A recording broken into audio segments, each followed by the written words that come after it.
Thank you very much. You can get seated. Let me take this opportunity to welcome you all to this event, which is the post-budget business breakfast, of course, organized by Treasury. This event is preceded by numerical events that took place in the province, including the SOPA, by the Premier. Recently, it was the budget speech yesterday, which was well delivered by the MEC for Treasury, MEC Mothiba. We can give him a round of applause. Let me therefore take this opportunity to acknowledge the presence of the Premier Mandla Ndlovu of Mpumalanga Province, the President for Contralesa, Ubaba Ukhoshi Mukwena, the MECs in their different portfolios, my colleagues in the executive, HODs who are here, different administrators who are also here, different stakeholders that are here, in particular the executive mayors who are here in our midst. I saw the district executive mayor of Nkangala, I saw the district mayor of Hlanzeni, also the DG Umama Umegi, Skosana, head official, Umama Shiteng, who's also part of us, but critical stakeholders that are here, because today, Premier, we're going to speak about investment and how we're going to drive the economy of the province, how is business going to assist us in growing our province's economy and creating, of course, job opportunities as one of our apex priorities in government. There's the President of South African Chamber of Commerce and Industries, Advocate Mthokozi Siqulu, and his delegation. There's also the CEO of Huawei. They are here with us. Microsoft is also here, I'm told, and every critical stakeholders. There'll be time and space, Premier, where we'll be giving them slots to speak. Of course, there will be exchange of discussions by some of the participants who are here in assisting us as a province, because the reason why here is to talk about investment. You will understand, Premier and delegates or participants, Treasury has been consistent with us that the envelope of government continuously shrink. So today we want to get to understand from different stakeholders, in particular those whom Honorable Mothiba characterized them as Bongowa, as to what is it that they are going to assist us in growing the economy of the province. Let me therefore, without any further ado, take this opportunity to call upon Mr. Shillyboy Mothiba, who's a perspective on tax and national budget, to come and speak to us.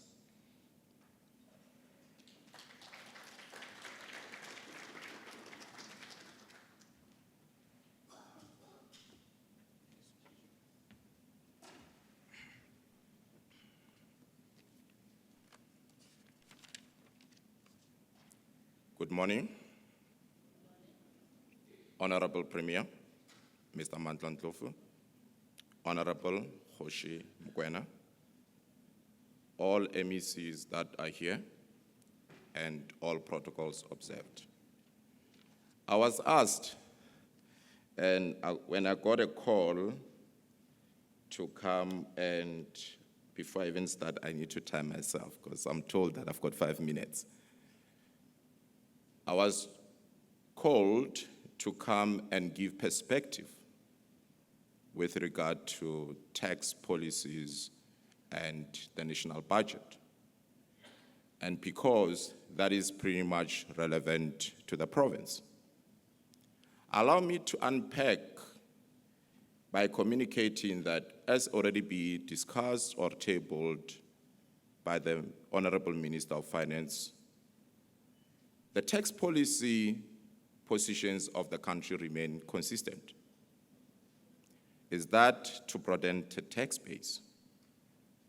But as business community that we're speaking to today, what does that mean to you?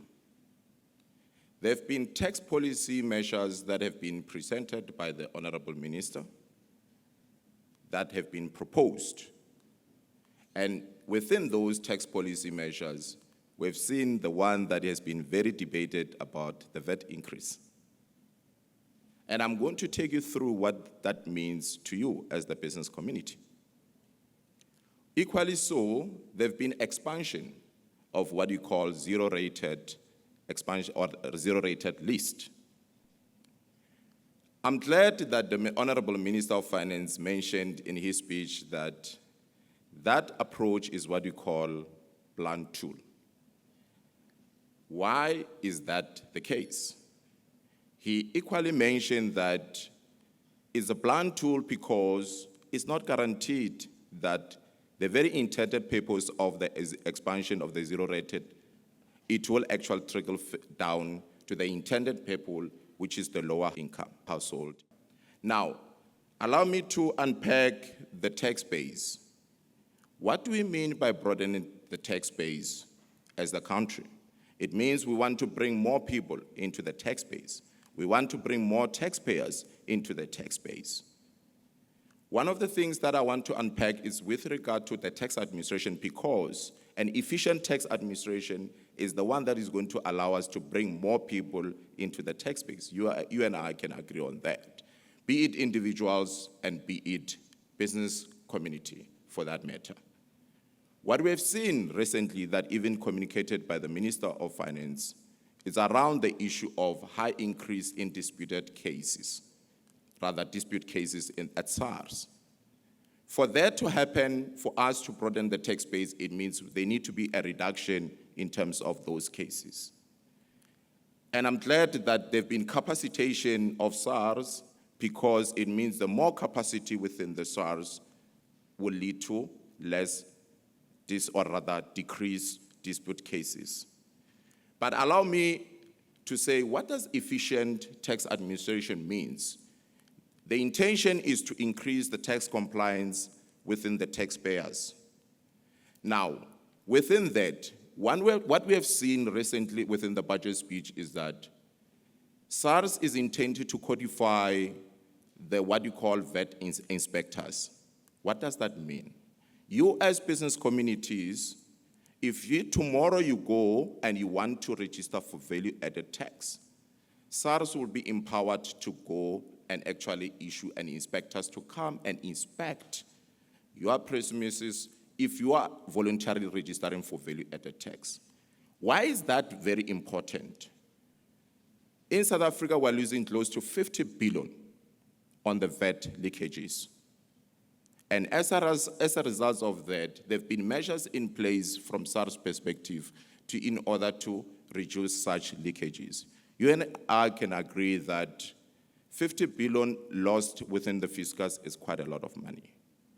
As a result, the proposal from the budget speech is that they need to be codified, meaning that we're going to amend the legislation such that SARS can be empowered that when you come to SARS and say, I'm going to register as a business person, I'm going to register for value-added tax, the inspectors can come and say, let's go and inspect this particular individual or a company that wants to register for VAT. And in doing so, because what we have seen is that there have been fraudulent activities within the VAT space, and that's precisely that. Now, allow me to tap into the VAT increase. The question is, what is the impact on you as a business community? Some of us have registered or agreed on existing contracts, and it's very important within that you go and evaluate your existing contracts. You and I can agree that with the VAT increase being proposed, if it was to be adopted, it means that it may actually affect your margins. Most of us don't review those type of contract to ensure that we claw back on those VAT increase. And that's precisely one of the things that you need to be mindful as a result of the VAT increase. However, one of the things that we've been debating around is the issue of the impact on the cost of doing business as a result of VAT increase. If you are to plan it ahead, that allows you to actually manage cash flow better. What do I mean by that?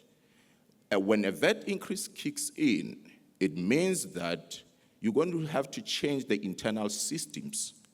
And that means increase in cost of doing business. But if you factor that in advance, it means that you can carefully manage that correctly, if you allow me to do that, right? So allow me also to look into opportunities that are presented by budget. As much as I may have pictured or rather projected the negative side of the budget speech, but there are a lot of opportunities that as business community, we're going to have to assist government to actually participate in that. When you look into what we call tax expenditures, estimate, what is that? Government is doing a lot when it comes to socio-economic objectives. And in order to achieve that, we use tax instrument and tax measures. What I was not pleased with is that as business community, we actually don't drill down. Number one, there's what we call small business corporations. What does that mean? There's a section in the legislation, tax legislation, that the government has presented to us, which means that if today I was to go and buy a manufacturing machine, I'll be allowed to deduct 100% as in this tax year. But when I looked at the tax expenditure estimate, which is what the fiscus is foregoing in order to incentivize you as the business community to increase or rather to participate in the economy and to help the economy to grow, is not actually being taken into account. So what it means is that you can be allowed to actually invest in the economy. If you put in, say, for example, 20 million in the economy, you'll be allowed to accelerate depreciation and be allowed to deduct that very 20 million in the very same tax year. So those are some of the benefits that are there in the budget speech. One of also the opportunities that I saw in the budget speech is the extension on research and development. 150% is granted for your business community if you are to go and invest in new and innovative ideas. You will be allowed to deduct 150%, which means that if you put in 10 million as a business community to incentivize, or rather if you come, you put 10 million in Mpumalanga, then it means that 50 million is going to be allowed to be deducted in your taxable income. And that to me is one of the huge benefits that comes with this current budget speech. One of the things that also within the income tax perspective or environment is extension of what you call urban development zone. That also allows you that if you were to invest in the inner cities that have been earmarked as economic or urban development zones, you'll be allowed deductions. How many of us as business communities actually look into that?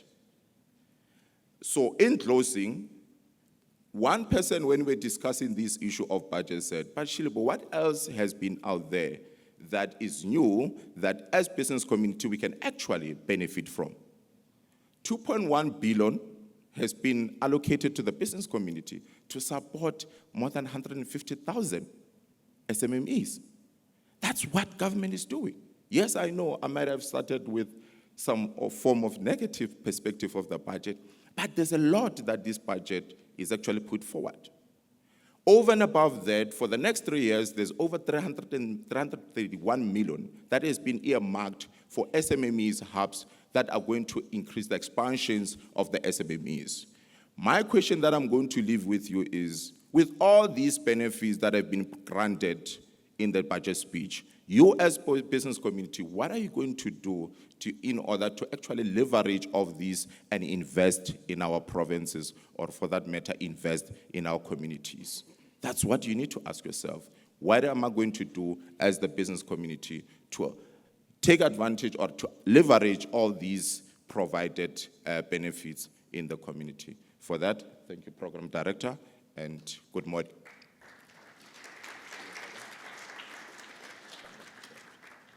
Can we give him another round of applause?